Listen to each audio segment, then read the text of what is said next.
안녕하세요. 서울에 살고 있는 40대 쌍둥이 엄마입니다. 평소에 사연 열차를 들으며 육아 스트레스를 날려버리곤 하는데요. 사연을 들을 때마다 매번 떠오르는 사람이 있어 감정이입이 되더라고요. 그래서 사연의 주인공이 복수에 성공할 때면 함께 통쾌한 시간을 보내고 있습니다. 이렇듯 여러모로 좋은 시간을 만들어주던 사연 열차에 제 사연이 소개된다고 생각하니 정말이지 가슴이 설레우는군요. 고민 끝에 보내신 사연인 만큼 최선을 다해 이야기를 풀어볼 테니 끝까지 함께 해주세요. 그러면 시작해 보겠습니다. 저와 남편은 결혼한 지 5년이 된 부부였어요. 연애까지 치면 10년 가까이 된 저희 부부는 가벼운 의견 대립을 제외하곤 제대로 된 부부싸움도 해본 적이 없는 화목한 사이였죠. 남편은 배려심이 깊었고 저에겐 세상 누구보다 다정한 사람이었죠. 그리고 그런 남편을 너무나도 사랑했고요. 이런 저희에게도 걱정거리가 있었는데 그건 바로 아기였죠. 처음 2년은 신혼생활을 즐기기 위해 미뤘지만 그 후 3년 동안은 열심히 노력했는데도 임신이 잘 되지 않더라고요. 힘겹게 임신하면 유산을 해버렸고 그런 과정 속에 저희는 점점 기대를 접었어요. 그리고 5년이 되던 해에 남편이 결심을 했는지 이렇게 말하더라고요. 여보, 우리 이제 아기는 포기하는 건 어때? 응? 당신 많이 힘들어? 기다리는 것도 지치는 일이긴 하지. 그것도 그렇지만 난 당신이 더 걱정이야. 아기가 있으면 좋긴 하지만 사실 우리 지금도 충분히 행복하잖아. 이 행복한 시간들을 임신 때문에 기대했다가 실망했다가 하는 게 아깝다는 생각이 들어. 내가 힘든 건 둘째치고 당신이 너무 힘들어하는 것도 더는 보기 싫고 말이야. 그건 그렇지만 당신 정말 괜찮겠어? 당신 아기 가지고 싶어 했잖아. 아기는 나만 가지고 싶어 했나? 당신도 마찬가지잖아. 설사 나만 원했다고 해도 난 아기보다 당신이 더 중요해. 그러니까 이쯤에서 포기해도 난 정말 괜찮아. 우리 이제 임신 걱정은 묻어두고 지금까지 그래왔던 것처럼 신혼 기분 내면서 살자. 고마웠어요. 사실 포기하자는 말을 여자가 하는 것은 참 힘든 일이라고 생각해요. 그런데 남편이 먼저 이런 이야기를 꺼내주고 위로해주니 마음이 한결 편안해지더라고요. 남편의 말에 따르기로 했고 더는 임신만을 위해 마음을 졸이며 좌절하는 일은 없어졌어요. 하지만 저희만 포기했다고 해서 다가 아니더라고요. 제가 임신을 하지 못한 것에 안달이 난 시모가 있었으니까요. 시모는 저를 잡아먹지 못해 혈안이 된 사람처럼 굴었는데 임신을 하지 못하자 그걸 빌미로 더 신나서는 시집살이를 시키더라고요. 일하는 것에는 신경 쓰지도 않는지 날마다 전화해서 잔소리하는 것은 일상이었고 일주일에 2~3번씩은 시댁으로 불러 온갖 집안일을 시키곤 했어요. 아가, 얼른 와서 이불 빨래 좀 하거라. 이불에서 신내가 나는데 내가 허리가 아파서 도저히 할 수가 없구나. 아가, 너 곧 퇴근하지? 퇴근하는 길에 우리 집에 들러서 김치 좀 담가라. 내가 만든 것보다 네가 만든 게 먹고 싶어서 그래. 예, 빨리 와서 청소 좀 해. 집골이 엉망이다. 처음엔 어린 마음에 시모가 무서워서 그 후엔 그래도 시모가 어른이니까 그저 계속해서 참아왔는데 어느 순간부턴 인내심에 한계가 오더라고요. 아가라는 호칭이 예라고 변할 때까지 참은 것이니 참을 만큼 참은 것이기는 했죠. 그리고 머지않아 그 한계선이 무너지는 날이 왔어요. 그날은 퇴근을 하고 집으로 향하던 길이었는데 시모에게서 연락이 오더라고요. 설마 하는 마음에 전화를 받은 것이 꺼려지긴 했지만 한번 전화를 걸면 받을 때까지 하는 시모를 알기에 전화를 받을 수밖에 없었죠. 네, 어머님. 전화를 왜 이렇게 늦게 받는 거야? 너 어디니? 집이니? 아니요, 지금 거의 다 왔어요. 왜 그러세요? 아직 밖이구나. 마침 잘 됐다. 지금 당장 장 좀 봐서 우리 집으로 오거라. 지금이요? 왜요? 무슨 일 있으세요? 무슨 일이 있으니까 널 부르지. 내가 심심해서 널 부르겠니? 너 내 친구들 알지? 친구들이 우리 집에 온다고 했었는데 내가 깜빡했지 뭐니. 저녁 시간대니 맨입으로 보낼 수도 없고 그렇다고 배달 음식 시켜 먹이면 뒤에서 날 얼마나 흉보겠어? 이제 네가 지금 당장 우리 집에 와야 하는 이유 알겠지? 알았으면 잔말 말고 얼른 와. 네? 지금이요? 같은 말 반복하게 할래? 아, 오면서 돈도 좀 뽑아서 봉투에 담아오고. 친구들 보는 앞에서 내 용돈도 좀 줘야 내가 기가 살지. 그렇지 않아도 남들 다 있는 손주 하나 없다고 애들이 얼마나 불쌍히들 보는데 네가 그 정도는 해줘야 내가 고개라도 들고 다니지 않겠니? 그날따라 시모의 한마디 한마디가 얼마나 제 가슴을 후벼 파는지 도저히 듣고만 있지 못하겠더라고요. 평소에도 남편에게 이런저런 핑계로 돈을 뜯어가고 있다는 걸 잘 알고 있던 터라 이대로 넘어가면 안 되겠다는 생각이 들기도 했고요. 저 못 가요, 어머님. 뭐? 너 지금 뭐라고 했니? 못 온다고? 네, 저 못 가요. 지금 집에 다 오기도 했고 저도 사람인지라 피곤하네요.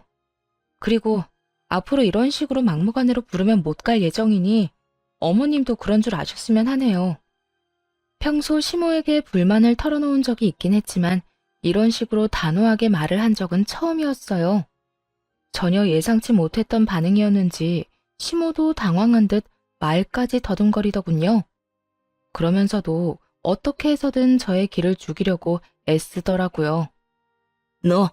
너 지금 네가 뭐라고 하는 줄이나 알고 짓거리고 있니? 애도 못 낳아서 집안 대를 끊어먹은 것이 뭘 잘했다고 시험이 말에 온다 간다 말대꾸야.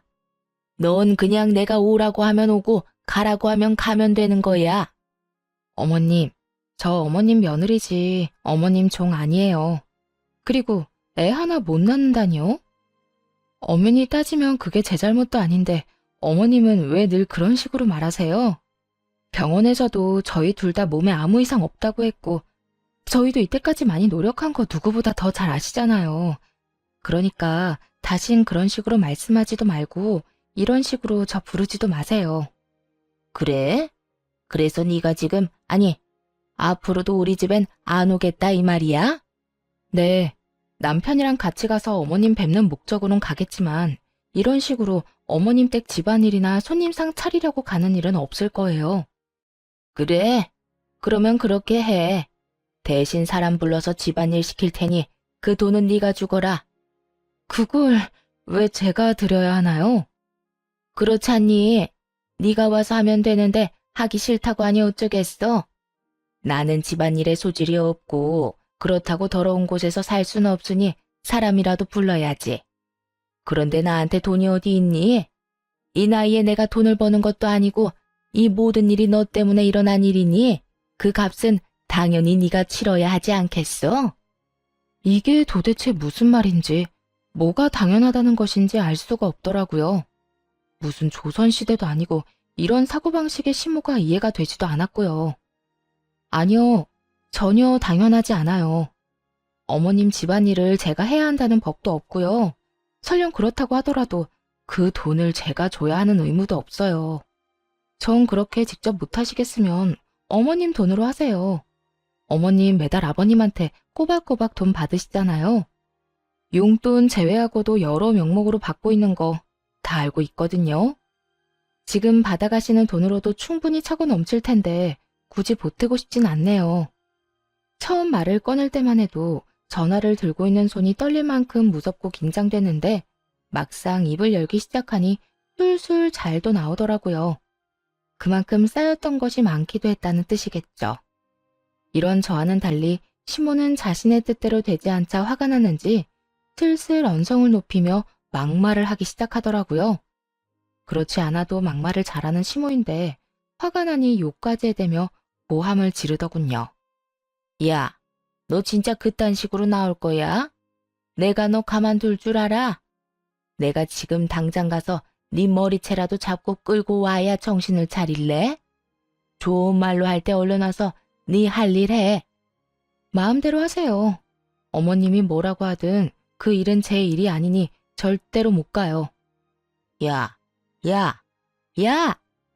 시모는 고함을 질러댔지만 그러거나 말거나 할 말을 마쳤으니 전화를 끊어버렸어요. 그 뒤로도 휴대전화가 뜨거워질 정도로 시모에게서 전화가 왔지만 받지 않았고 결국 배터리가 다 되어 꺼지자 이번에는 남편에게로 전화가 오더라고요. 넌 도대체 뭐 하길래 네 마누라가 나한테 그딴 식으로 구는 게야? 무슨 일이길래 다짜고짜 화를 내? 우리 집사람이 왜 싸웠어? 싸워? 싸우기는 무슨 일방적으로 네 엄마가 당했어. 아니 글쎄 오늘 우리 집에 좀 오라고 했더니 네 마누라가 뭐라고 했는지 아니? 자기는 며느리지 종이 아니라고 하더라. 며느리면 며느리답게 시어미가 부르면 제깍제깍 와서 일도 하는 거지. 그거 보고 종이니 나발이니 말대꾸나 해대고 말이야. 오늘도 그래. 내 친구들 오니 집에 와서 손님상 좀 차리라는 게 그렇게 힘든 부탁이니? 막말로 애를 못 낳으면 다른 거라도 잘해야 하는 게 맞잖아. 남편의 성격을 알기에 굳이 알리지 않았던 것인데 시모 스스로 자신의 무덤을 참 정성스럽게 파고 있더라고요. 남편의 표정은 점점 더 굳어져 갔고 애 이야기에서 더는 참을 수 없는지 화를 내기 시작하더군요. 엄마, 요즘도 집사람한테 그런 말로 구박하고 있었던 거야? 내가 한 번만 더 그런 걸로 집사람 못 살게 굴면 가만 안 있는다고 했지. 그리고 엄마 집 일은 엄마가 좀 해. 그렇지 않아도 회사 일로 힘든 사람을 엄마가 무슨 권리로 오라가라 하면서 부려먹어. 다신 이 사람한테 그런 걸로 연락하지 마. 또 그러잖아. 용돈 끊는 건 물론이고 엄마랑 연도 끊을 테니 그런 줄 알아. 온전히 제 편인 남편의 입에선 결국 용돈 이야기까지 나와버렸고 시모도 더 이야기해봤자 손해뿐이라는 걸 깨달았는지 그제야 꼬리를 내리고 전화를 끊더라고요. 그 후 시모에게서 오는 연락은 뜸해졌고 이제 좀 마음 편히 살겠구나 하는 생각을 하던 어느 날이었어요. 퇴근하기가 무섭게 집으로 돌아오던 남편은 어느 순간부터 귀가가 늦어지기 시작하더니 날마다 새벽녘에나 집으로 돌아오더라고요. 이유는 회사에 일이 많다는 것이었는데 아무리 일이 많다고는 해도 새벽까지 일을 한다는 것이 의심스러웠죠. 그렇게 제 입장에선 당연하다고 생각되는 의심과 불안이 계속되던 차였는데 시모에게서 늦은 밤 연락이 왔어요. 아들과 연락이 안 된다면서요. 우리 아들 자니? 안 자고 있으면 전화 좀 바꿔다오. 아범 지금 집에 없어요. 요즘 회사 일 바쁘다고 새벽이나 집에 와요. 그래? 요새 계속 늦는다 이 말이지? 왜인지 시모의 목소리는 급격하게 밝아졌고 그 이유는 뒤이어 나온 시모의 말에서 알 수 있었어요. 남자들이 회사 일 핑계대고 하루가 멀다고 늦으면 100이면 100 여자 있는 거 너 모르는 건 아니지? 우리 아들 애도 못 낳는 마누라밖에 모르는 바보인 줄 알았더니 그건 아닌 것 같아서 다행이구나. 여자라니. 어머님, 지금 말 다 하셨어요? 그렇잖아. 너희 결혼한 지 5년이나 됐는데 신혼 때처럼 얼굴만 보고 있어도 마냥 좋은 시절도 아니고 이럴 때라도 있으면 애 보는 맛에라도 집에 들어올 텐데 애도 없으니 바람이 나는 것도 어찌 보면 당연한 거 아니니? 밖에서 낳은 애를 데리고 왔어도 몇은 데리고 왔을 세월이지. 이참에 우리 아들이 밖에서 똑두꺼비 같은 아들이나 하나 나왔으면 좋겠다 나는. 너도 얼마나 좋니?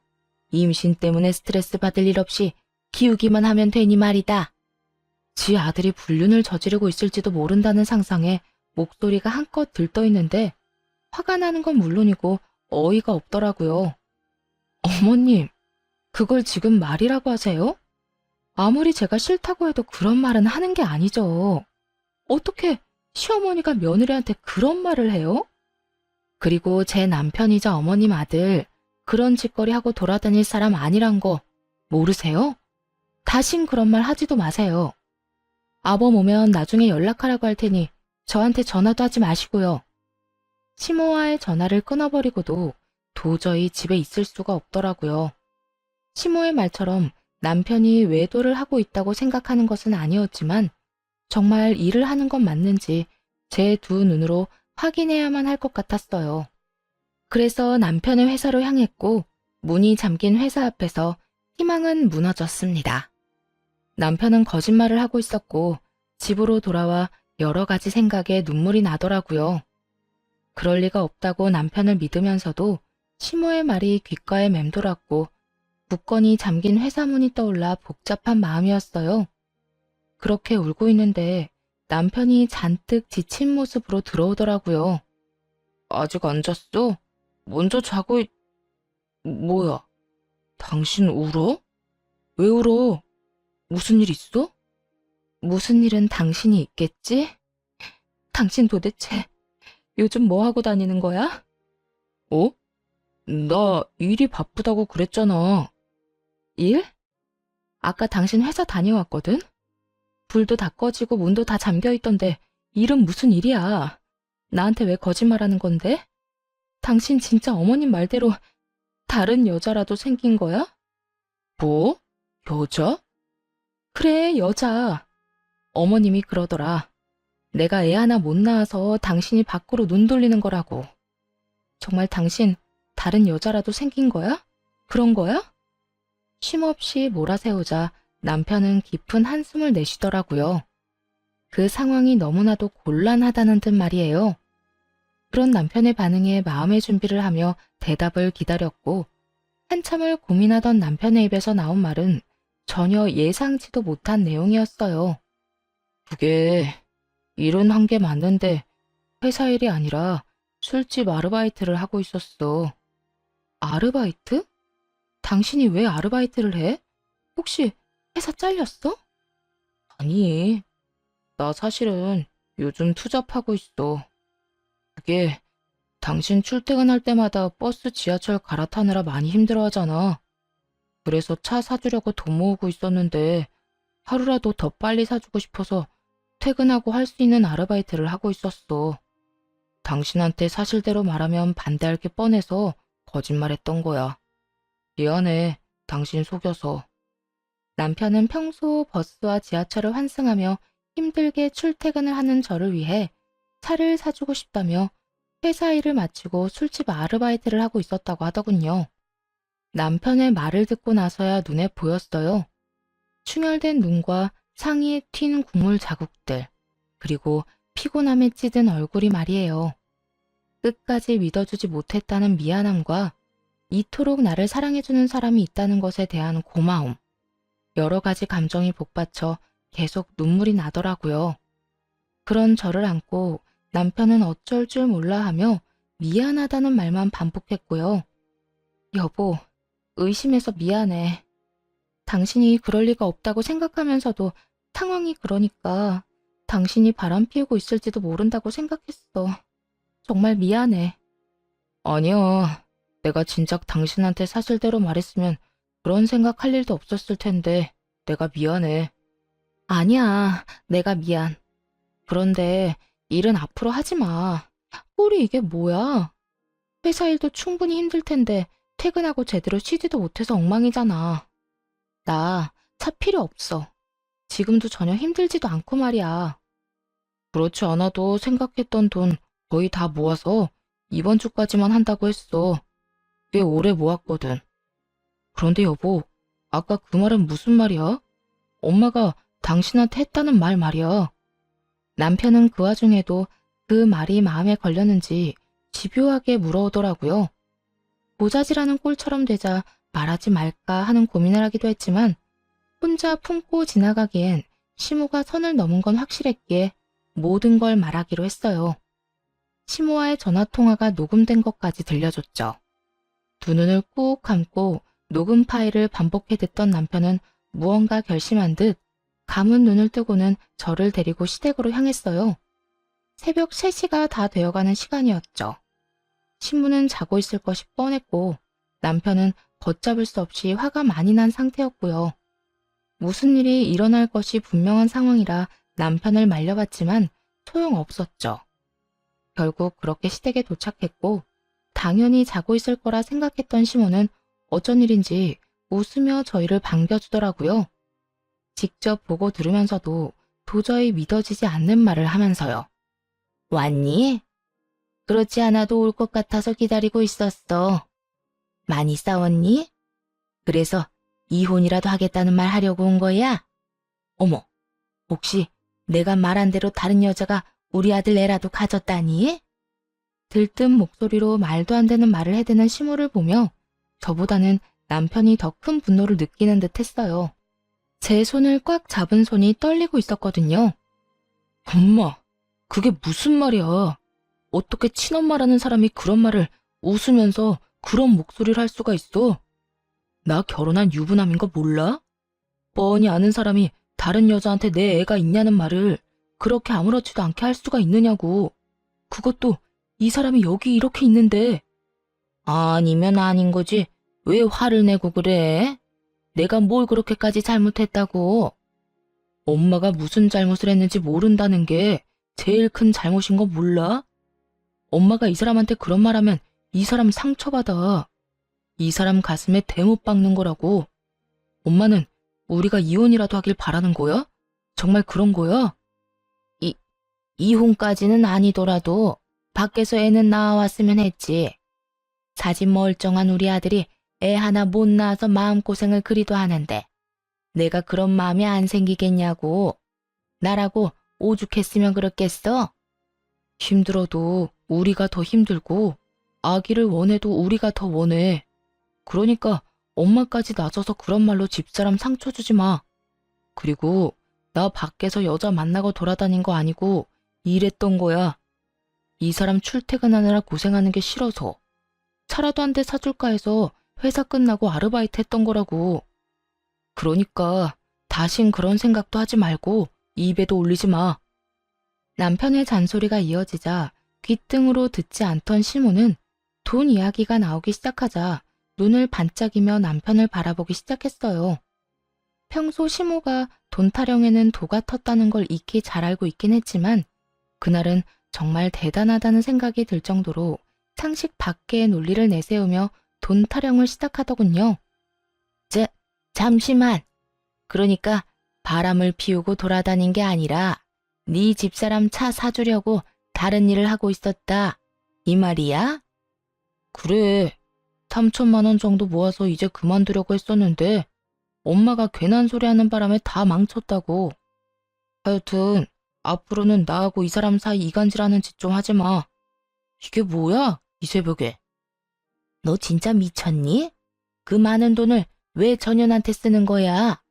저게 시집 와서 한 게 뭐가 있다고. 아들, 그 돈 놔줘. 엄마 달라고. 엄마도 돈 필요하단 말이야. 엄마, 진짜 왜 그래? 애 못 낳는 게 이 사람 잘못도 아니고 왜 그런 식으로 말하냐고. 그리고 이 사람 위해서 마련한 돈을 왜 엄마한테 줘? 줘야 할 이유가 없잖아. 이유? 이유야 만들자면 차고도 넘치지. 저 모자란 것이 손주 하나 못 낳아서 그간 내가 마음고생했던 위자료.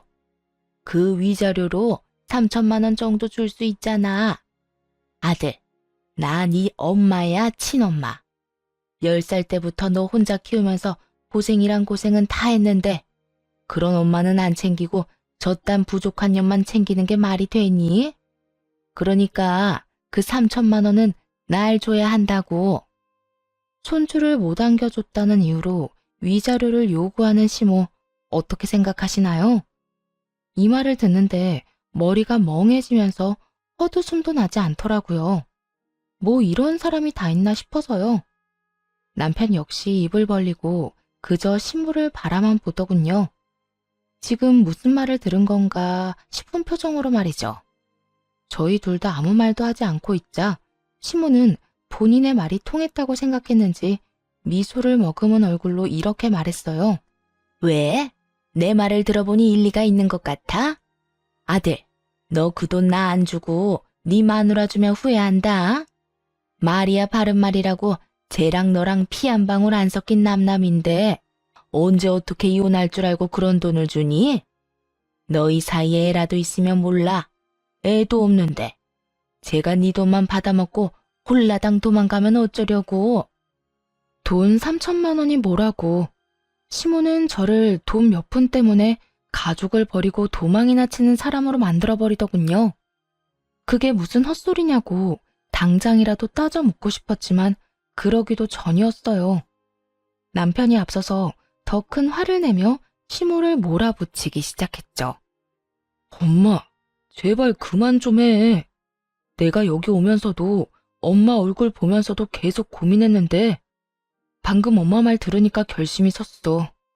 우리 이제 보지 말고 살자. 영 끊고 살자고.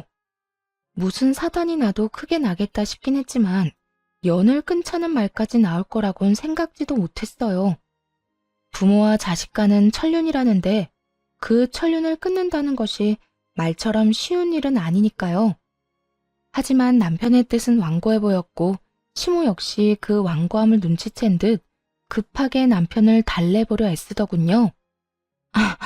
아들, 갑자기 그게 무슨 말이야, 연을 끊자니. 이 세상에 가족이라고 너하고 나뿐인데 그런 너랑 내가 어떻게 연을 끊고 살아? 이 엄마는 너 없이는 못 살아. 내가 없으면 못 사는 게 아니라 내 돈이 없으면 못 사는 거겠지. 엄마 우리한테 안부차 연락한 적이 있긴 해? 이 사람한테는 집안일 시키려고 연락하고 나한테는 돈 내놓으라고 연락하고 다른 일로 연락한 적 단 한 번도 없잖아. 너는 무슨 말을 그렇게 하니? 내가 언제 그랬다고? 생각 좀 해봐. 내 말이 틀렸어? 그런 사람이 이제 와서 뭐? 나 없이는 못 살아? 거짓말 좀 하지 마. 그리고 나 이제 엄마 말고도 가족 있어. 그러니까 엄마도 이제 나 말고 엄마 가족 만들어서 잘 살아. 난 나하고 내 가족한테 상처만 주는 엄마, 없는 사람이라고 생각하고 살 테니까. 그래? 그러면 알겠어. 그까지 다들 없다고 생각하고 살면 그만이야. 이거 왜 이래? 그런데 영 끊을 때 끊더라도 그 3천만 원은 주고 끊어. 내가 너 혼자 키우느라 고생한 게 얼만데 그 정도는 100번, 1000번은 더 줘야 한다 너. 헉소리가 다 날 정도로 황당하더군요. 그렇게 하나뿐인 핏줄이라고 강조할 때는 언제고 연을 끊자는 상황에서도 아들을 다시 못 보는 것보다 3천만 원을 잃을까 더 노심초사하는 모습이라니. 남편은 깊은 배신감을 느끼는 듯했고 높아질 대로 높아진 언성에서 느껴졌죠. 3천만 원? 내가 왜? 길거리에 버리는 한이 있어도 엄마한테는 안 줘.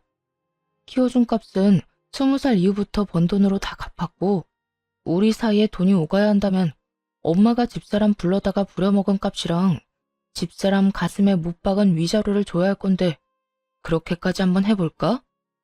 야, 너 진짜 엄마한테 이렇게까지 할 거야? 어쩜 이렇게 냉정하게 구니? 엄마야말로 우리가 어떻게 이렇게까지 하는데? 나한테 돈 맡겨놨어? 이 사람한테 받지 못한 빚이라도 있어? 그렇지 않고서야 아들이 인연을 끊자는데 어떻게 끝까지 돈 타령만 할 수가 있어. 진짜 엄마라는 사람 질린다 질려. 다신 보고 싶지도 않아. 앞으로 다신 연락하지 마. 아니, 마세요. 찾아오지도 마시고요. 그러면 사시는 동안 평안하세요. 시모는 집을 나서는 남편과 저를 붙잡으며 돈 타령을 해댔지만 그런 시모를 냉정하게 뿌리치고 집으로 돌아왔습니다. 그 후 남편은 번호를 바꿔버리고 곧 저희는 다른 곳으로 이사했네요. 마침 전셋집 계약도 만료되던 터라 차를 대신 회사와 가까운 곳으로 이사를 하기로 한 거죠. 그렇게 새로운 곳에서 새 출발을 하게 되자 시모의 존재를 잊고 살 수 있었어요. 처음엔 온갖 방법을 써서 연락을 취해오던 시모도 점차 연락을 하지 않게 되었고 이렇게까지 하는 게 정말 맞는 것인가 하는 생각도 점차 흐려지며 그렇게 2년이란 시간이 지난 어느 날이었어요. 어느 날 모르는 번호로 연락이 오더라고요. 다름 아닌 시모였습니다. 병원에 입원했다고 하대요. 그렇게 술을 끼고 살더니 결국 간암 말기 판정을 받았다고 하더군요. 다 죽어가는 목소리로 그간의 이야기를 풀어놓던 시모는 이내 본격적으로 전화가 목적에 대해 말하기 시작했죠. 그래서 말이다. 아가, 네가 네 남편 좀 잘 설득해주면 안 되겠니? 무슨 설득이요? 내가 이때까지 말했잖아. 내가 가난 말기라고. 의사 말로는 이식도 힘들 거라고 하긴 하는데 사람 일이란 게 또 모르는 일이고 이식을 해서 하루라도 더 살 수 있으면 그건 하는 게 맞는 거 아니겠니? 그러니까 내 아들한테 네가 설득 좀 해주려무나. 내 아들이지만 내 말보단 네 말을 더 잘 듣잖니. 들어보니 이식을 해도 가망이 없다고 하는데 시모는 이식만 한다면 영생을 누릴 것이라고 확신이라도 하듯 남편의 간을 탐내고 있더라고요. 간 이식만 하면 다 해결된다고 하더라도 이식을 권해볼까 말까 하는 마당에 가망도 없는 일에 그리고 이렇게 된 사이에서 그딴 요구를 하다니 그 뻔뻔함에 기가 막히기도 하고 온몸에 소름이 닿기치더라고요. 어머님, 말이 되는 소리를 좀 하세요. 이식해서 완치된다고 해도 고민 정도는 해볼까 말까인데 의사도 힘들다고 한 마당에 제 남편이 왜 간을 이식해드려야 해요? 네가 뭔데 된다 안 된다를 판단해. 넌 그냥 내 아들한테 내 상태가 어떤지 전하기만 하면 된다. 내 아들은 내 사정 들으면 분명 발벗고 나서줄 테니까. 지독한 년, 네 심보가 이따위니까 애도 없는 거야. 변한 것이 하나 없는 시모는 또 그런 식으로 상처만 주더니 전화를 끊어버렸고 고민에 빠졌죠. 이 상황을 남편에게 알려야 하나 말아야 하냐는 고민이요. 깊게 고민해본 결과 이건 제가 결정 내리고 말고 할 문제가 아니란 생각이 들더라고요. 가망 없는 일이라고는 하더라도 남편이 이식을 시도하고 싶다면 제가 말릴 일은 아니란 생각이 들었으니까요. 그래서 퇴근을 하고 돌아온 남편에게 시모의 이야기를 전했고 남편은 제 휴대전화에 기록이 남아있던 번호로 시모에게 전화를 걸었죠. 아들, 이야기 들었지? 엄마 많이 아파. 얼른 와서 수술 날짜 좀 잡자, 응? 누구신데 이런 이야기를 하는지는 모르겠지만 저는 엄마가 없는 사람입니다. 그러니까 다시는 이런 연락하지 마세요. 너 정말 이딴 식으로 나올 거니? 다른 것도 아니고 엄마가 아프다는데 그깟 간 좀 떼준다고 네가 죽는 것도 아닌데 이렇게 쪼잔하게 굴 거냐고. 마음대로 생각하시고 다신 이런 용건으로 연락하는 일 없었으면 합니다. 저는 절대로 저의 어떤 것도 내어드릴 생각이 없으니까요. 하나밖에 없는 아들이 날 안 살려주면 누가 날 살려준단 말이야. 그러지 말고 제발 다시 한번 생각해보려무나. 이제 와서 하나밖에 없는 아들 타령을 하시네요.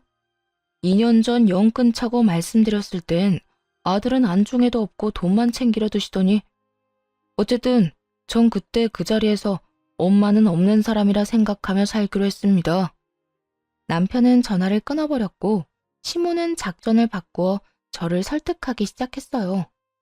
아무리 생각해도 남편은 가망이 없을 듯하니 저를 어떻게 해서든 구슬려 보기로 마음을 먹은 것이겠죠.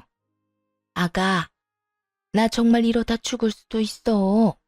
그러니까 우리 아들 말고 너라도 이식 좀 해주면 안 되겠니?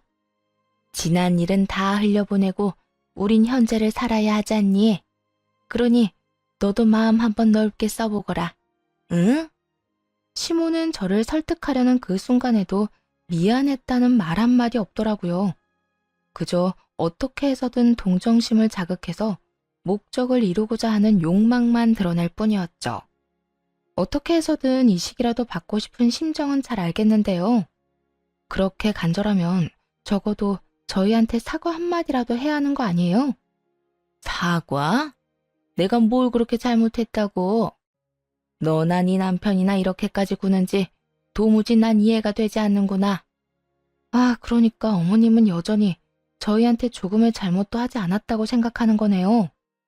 남들 다 가지는 손주 하나 못 안겨준 것도, 다짜고짜 연을 끊자고 한 것도 다 내가 아니라 너랑 네 남편이 저지른 거 아니니?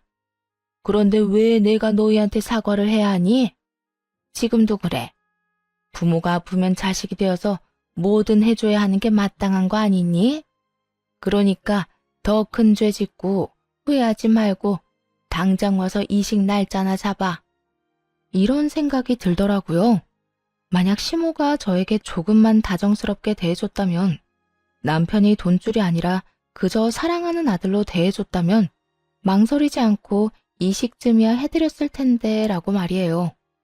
아니, 이식해달라고 억지를 부리기에 저는 진심인 척이라도 해서 용서를 구하는 연기라도 했더라면 남편과 저는 이식을 권해드려야 하나 심각하게 고민했을 텐데 하는 생각 말이에요. 하지만 이건 저의 바람일 뿐이었죠. 현실은 어린아이처럼 떼쓰는 시모만 있을 뿐이었으니까요. 그래서 좀 더 냉정해지기로 했습니다. 만약 어머님이 지금이라도 사과 한마디만 했다면 고민이라도 해봤을 텐데요.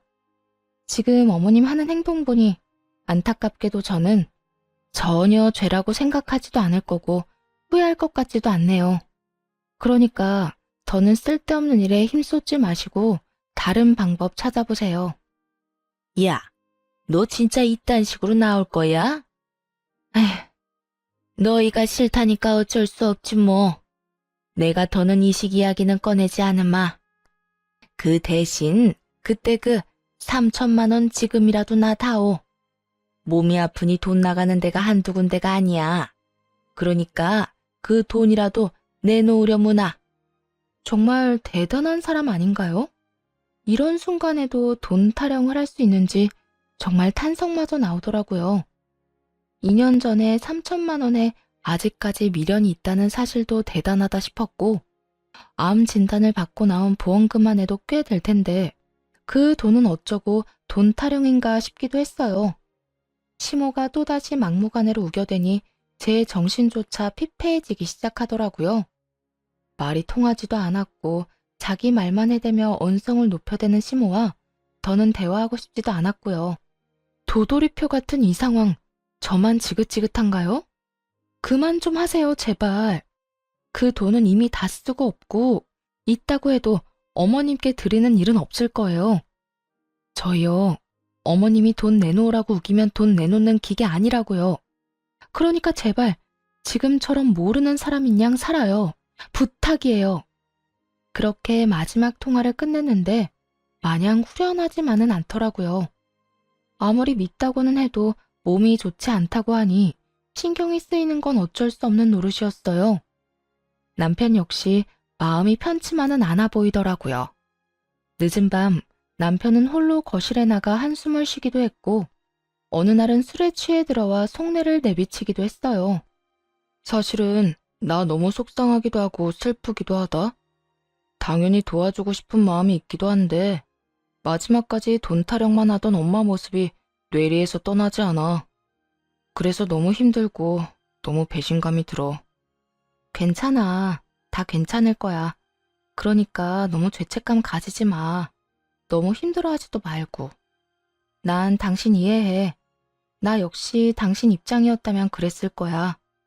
정말? 그래. 난 당신만 나 이해해주면 괜찮아. 그렇고 말고. 참 많이도 울더라고요. 평생을 돈 타령만 하던 시모도 엄마라고 어린아이처럼 우는 남편을 보는데 저 역시 마음이 좋지 않았어요. 그날 많은 이야기를 나누었던 기억이 아직도 선명하네요. 긴 시간 이야기를 나눈 끝에 내린 결론은 저희의 결정대로 하자였어요.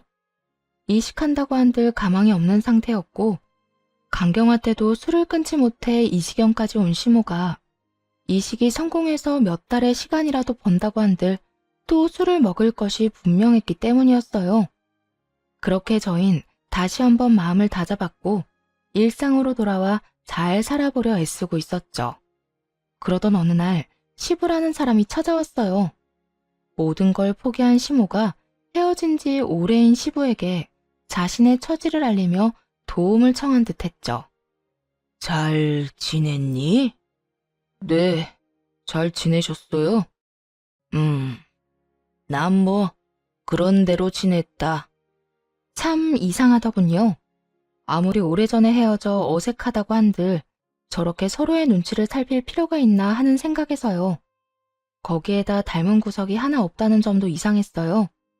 그저 그렇게 이상하다고 생각할 뿐 다른 사연이 있을 거라 상상치도 못했는데 두 사람은 제가 전혀 생각지도 못했던 이야기를 꺼내기 시작했어요. 너 그렇게 사라지고 내가 얼마나 섭섭했는 줄 모른다. 그러셨어요? 저는 속 시원하다고 생각하실 줄 알았어요. 제가 친자식이 아니란 걸 다 아셨잖아요. 그래, 알았지. 그래도 내가 널 친자식으로 알고 내 품에서 키운 게 10년이야, 이 녀석아. 그런 내 아들이 하루아침에 사라졌는데 걱정하지 않았겠어? 낳은 정보다 키운 정이라고. 그 여자 생각을 하면 이가 갈리는데 네 생각만 하면 그립고 섭섭하고 그랬어. 저도 사실은 아버지 생각 많이 났었어요. 그립기도 했고요.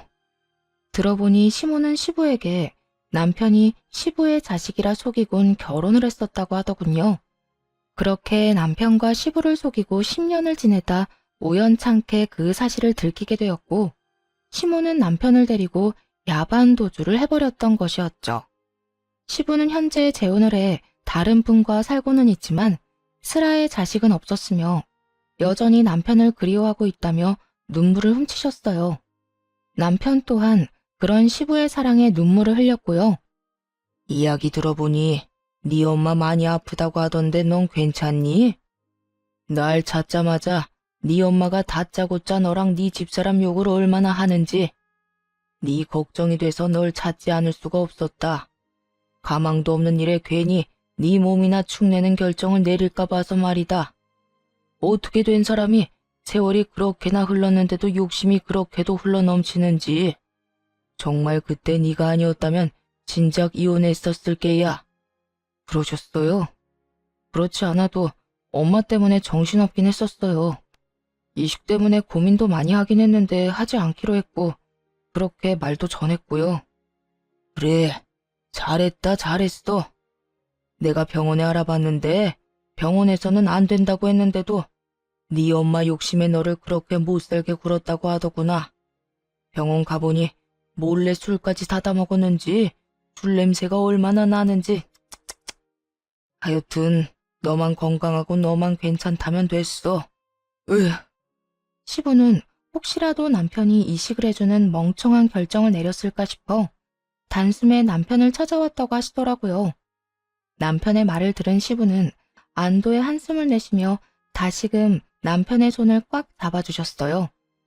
그간 고생했다고 하는 마음이 저에게도 전해질 만큼 따뜻하게 말이에요. 그렇게 한바탕 눈물의 재회가 끝나고 시부는 조심스럽게 말을 건넸어요.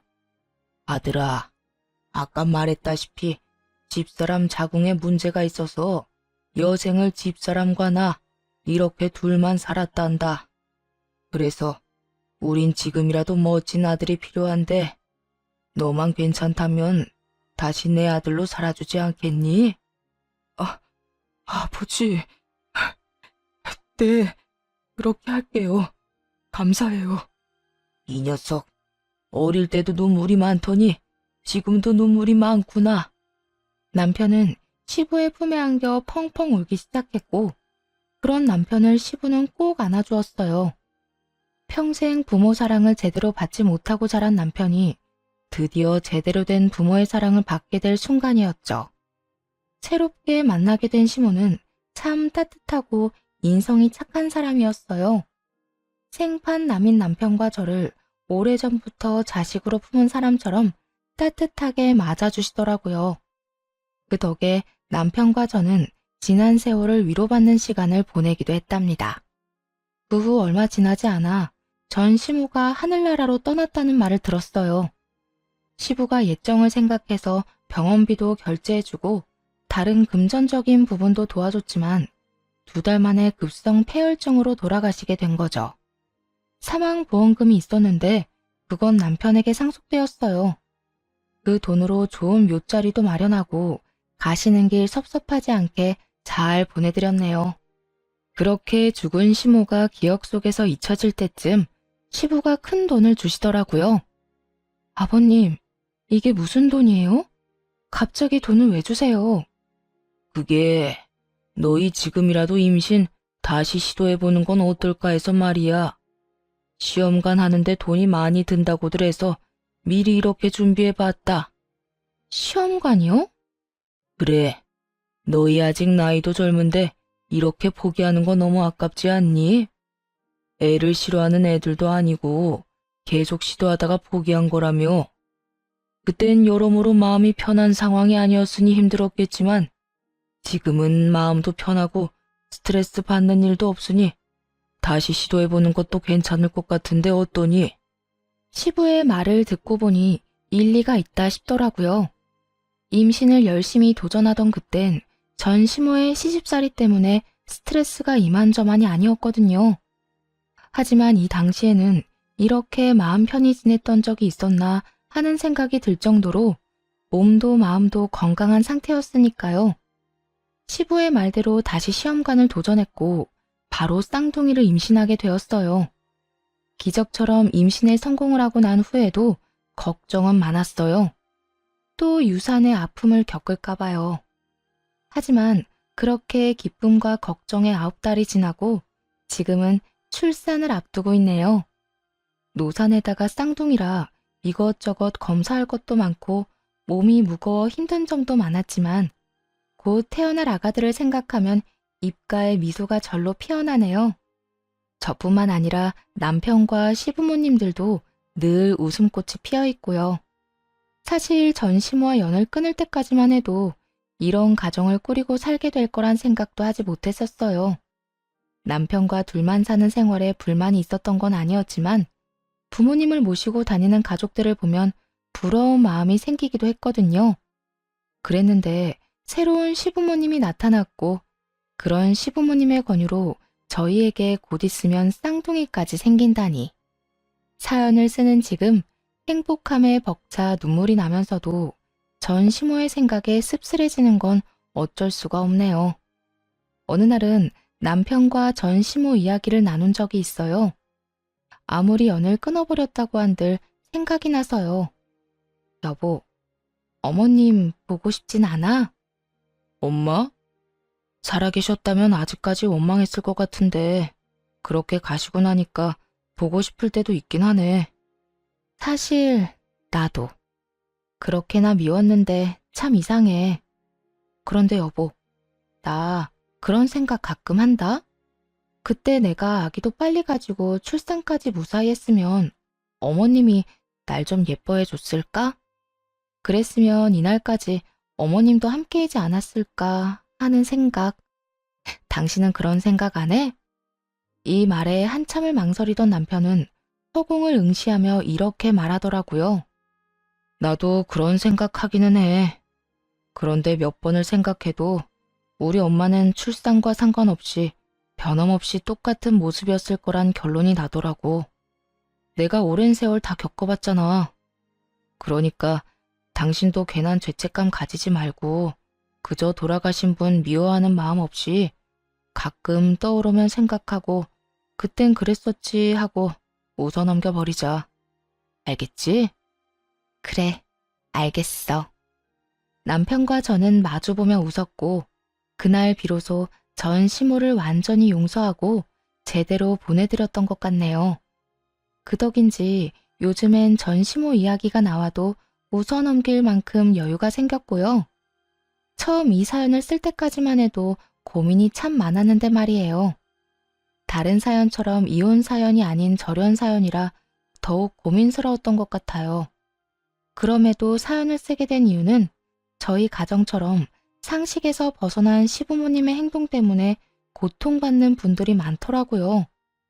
여러 사연들을 접하며 제가 겪었던 일들, 그리고 저희가 어떻게 행동했는지가 조금이라도 도움이 될까 싶어 사연을 쓰게 되었어요. 부모와 자식 간의 사이가 쉽게 끊을 수 있는 사이가 아니란 걸 누구보다 잘 알지만 그럼에도 아닌 건 끊어내야 더 멀리, 더 높이 나아갈 수 있지 않을까 합니다. 그것이 악연이라면 더욱 단호하고 빠른 결정이 필요하지 않을까요? 이로써 저의